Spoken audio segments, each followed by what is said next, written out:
आपके कप्तान बाबर आजम एक बहुत बड़ा रोल होता है उनका हर टीम में, चाहे वो कौमी टीम हो या पेशावर ज़ल्मी हो।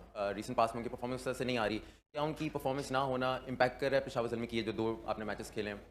सर परफॉर्मेंस तो हो जाएगी लेकिन हमें एज अ बॉलिंग यूनिट थोड़ा सा बेहतर करना पड़ेगा, क्योंकि जब आपके दोनों मैचों में 200 लगा हो तो बंदा फिर उस तरह खेल नहीं पाता, वो अपने नेचुरल गेम से शायद थोड़ा हट जाता है। लेकिन हमें पूरा बिलीव है इंशाल्लाह बाबर भाई कमबैक करेंगे और अगले मैचों में रन करते हुए नजर आएंगे। हारिस अहमद बीटीवी स्पोर्ट्स से ये आपसे पूछना है कि पेशावर ज़मीन नो डाउट बहुत अच्छी साइड है। कभी कभी क्या होता है कि आगाज़ थोड़ा सा मुश्किल हो जाता है। आपको शॉर्ट कमिंग्स क्या अपनी टीम की अभी दिखी पहले 2 मैचेस में, कि आपको ऐसा आपको फील हुआ कि आगे हमें ये चीज़ बेहतर करनी चाहिए अगर हमने एक विक्ट्री की तरफ हमें जाना है?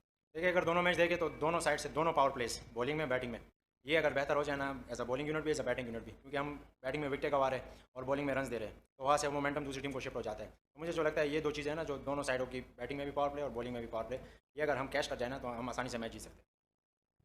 हारिस, आज आपने बहुत अच्छी बैटिंग की, आपको मुबारक, बहुत अच्छी इनिंग्स थी आपकी। मुझे ये बताइएगा, आप ये समझते हैं कि कुछ बॉलिंग डिपार्टमेंट भी लैग कर रहे हैं, बहुत ज़्यादा रन्स लीक हो रहे हैं? फास्ट बॉलर्स को अगर आप देखें बहुत ज़्यादा रन्स लीक कर रहे हैं। स्पिन डिपार्टमेंट में आप समझते हैं कि एक स्पिनर की कमी थी सुफियान मुकीम के साथ, अगर एक और स्पिनर होता तो रन रोके जा सकते थे?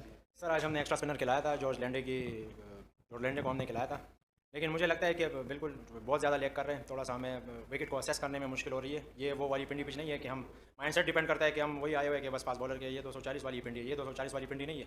उनको ग्रेड जाता है बहुत आला के लिए, ये 180 190 वाली पिंडी पिच है, क्योंकि अब 5वां चौथा महीना चल रहा है और ये वो वाली जनवरी फरवरी नहीं है कि बल्ले पे बॉल आएगा और चक्के होंगे। हमें as a bowling unit step up करना पड़ेगा और थोड़ा सा अकल यूज़ करनी पड़ेगी कि हमने कैसे बॉलिंग करनी है, दूसरी टीमों से भी सीखना है। तो एज अ लर्निंग कर रहे हैं, इंशाल्लाह कोशिश करेंगे। एज अ कीपर मैं जितना उनको बता सकता हूँ, क्योंकि कीपर को ज़्यादा पता चलता है या दूसरों से भी पूछा जा सकता है कि यार इस पिच पे कैसे बॉलिंग करनी है। तो इंशाल्लाह मुझे उम्मीद है वो अडॉप्ट कर जाएंगे। ये बॉलर एक्सपीरियंस है, जैसे अलजारी ने पिछले मैच से आज बेहतर बॉलिंग की, तो वो एक पॉजिटिव था। हारिस एहसन अब्बास यार, पिछले मैच में भी हमने देखा, बॉलिंग की तो आपने बात बता दी, चेस करते हुए क्या प्रॉब्लम फेस आ रही है, पिच का बिहेवियर कैसा है, और अगले मैच के लिए बताइएगा आपको लगता है कि बैटिंग ऑर्डर में थोड़ा बहुत शफल होगा? आज के मैच में हमने देखा कि मिच ओमन जो है वो ऊपर आके वन डाउन के लिए, जो कि आपकी प्लेसमेंट थी, तो क्या आपकी जो है चॉइस के मुताबिक वो आपसे मशवरा किया गया था या नहीं? और अगले मैच के लिए बताइएगा क्या समझते हैं बैटर और बैटिंग ऑर्डर में क्या चेंजेस होंगे?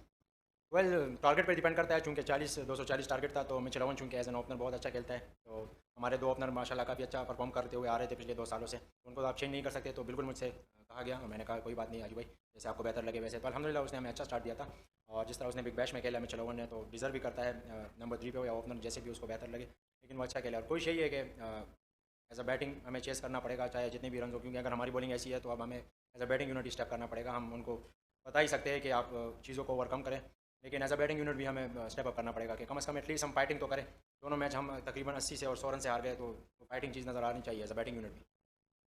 अरे सभी आप रिसेंटली पाकिस्तान टीम की भी कैप्टनसी करके रहे हैं और पेशावर ज़ल्मी की जो परफॉर्मेंस देखी जाए तकरीबन मिलती जुलती है। क्या आप समझते हैं कि आपके पास अगर फास्ट बॉलर्स की बात की जाए, जिस तरह मोहम्मद अली और अली रज़ा की परफॉर्मेंस देखी जाए, एहसानुल्लाह जो रिजर्व में उनकी जगह बनती है पाकिस्तान आपकी टीम में? सर आपको पहले जो आपने पिक किए थे 18-17 लड़के, पहले चांस उन्हीं का बनता है।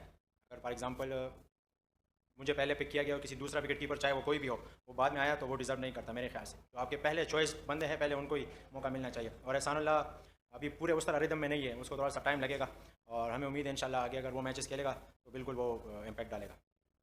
हारिस, बाबर और रिजवान के टी20 से ड्रॉप होने के बाद आप और साइम अयूब को पाकिस्तान की टी20 का फ्यूचर समझा जा रहा है, लेकिन जिस तरह से आप पाकिस्तान टीम के अंदर ओपनिंग करते हुए आ रहे हैं और यहाँ पे नंबर 4 नंबर 3 आपका डिफरेंट नंबर यहाँ पे हो रहा है, तो क्या समझते हैं कि जब पूरा सीजन आप डोमेस्टिक के अंदर या PSL जिसको प्रेफरेंस दी जाती है, पाकिस्तान की टी20 टीम की सिलेक्शन होती है, तो यहाँ पे आप जिस नंबर पर खेलते हैं, जब टी20 टीम में जाते हैं पाकिस्तान में, वहाँ पर थोड़ा सा मुश्किल होता है आपको उस नंबर पर एडजस्ट करना खुद को?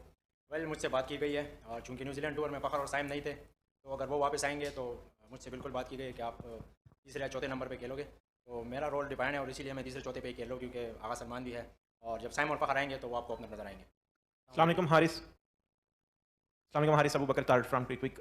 हारिस, आज आपने अच्छी इनिंग्स खेली है, लेकिन आपने यहाँ पे मेंशन किया कि बॉलिंग हमारी उस तरह से परफॉर्म नहीं कर पाई रही, तो इसलिए हमें as a batting unit step up करना पड़ेगा। ये बॉलिंग पिछले 3 सीजन से ज़ल्मी के लिए क्लिक नहीं कर पा रही, तो आप काफ़ी अब सीनियर हैं ज़ल्मी में, तो आप क्या समझते हैं कि तीसरा सीजन है, हम वो पिक्स नहीं कर पा रहे ड्राफ्ट में, या हमारे हिस्से में वो पिक्स नहीं आ रही? एज अ ज़ल्मी प्लेयर आप क्या समझते हैं? मुझे लगता है हमने चांसेस तो बहुत लिए, लेकिन वो पिक्स भी नहीं आ रही। एक हमें अचानक से ऑलराउंडर चला गया, fast bowling allrounder Corbin Bosch की सूरत में, तो उस तरह की पिक्स भी नहीं आ रही। और दूसरी बात है कि हमें प्लाटिनम के वो जो चीज़ें ना वो कवर है, उधर उधर भी प्लेयर मौजूद है, उधर हमने बैट्समैन कवर किए, तो समटाइम पिक्स का भी मसला होता है। लेकिन रही बात बॉलिंग की, तो ये अच्छे बॉलर है। मोहम्मद अली ने पिछले साल बहुत अच्छी बॉलिंग की। अली रज़ा इमर्जिंग आपका बहुत बड़ा फैक्टर है कि आपको एक अच्छे इमर्जिंग फास्ट बॉलर मिले या स्पिनर जो भी मिले, वो आपका काफ़ी रोल अदा करता है। मुझे उम्मीद है इंशाल्लाह, थोड़ी सी इनसे बात करनी पड़ेगी, अब 4 दिन का रेस्ट है, ये वेल रिकवर कर जाएंगे, रेस्ट कर जाएंगे, तो इंशाल्लाह 19 को ये तगड़ा आएंगे। अस्सलाम हारिस मोहम्मद एजाज फ्रॉम पाक पैशन। आज आपकी स्पिन के अगेंस्ट गेम काफ़ी इंप्रूव नज़र आई है, तो इस बारे में थोड़ा सा बताएं कि कोई स्पेशल प्रिपरेशन की है आते हुए, क्योंकि नॉर्मली लोग ये समझते हैं कि आप पेस के ऊपर ज़्यादा कंफर्टेबल लगते हैं, लेकिन आज आपने शो किया कि स्पिन के अगेंस्ट भी आपकी गेम जो है वो अच्छी है, तो इसके बारे में। सर बिल्कुल मैंने काम किया हुआ है, और जैसे आपने देखा मैंने स्पिनर को टैकल करने के लिए उल्टी स्वीप भी शुरू की है ताकि मैं उसको टैकल कर सकूँ।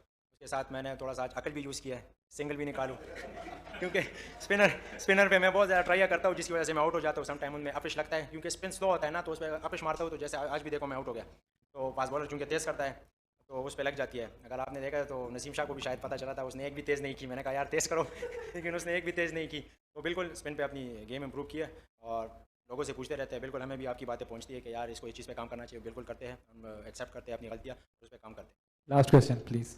जी Haris, this is Amir Hamza from Zalmi TV. अच्छा हारिस, ये बताएं कि किसी पॉइंट पे ये ख्याल आया था कि सेंचुरी मुकम्मल कर लूँ अपनी, काफ़ी पास आप आ गए थे, तो उस टाइम पे आपका क्या थिंकिंग प्रोसेस था?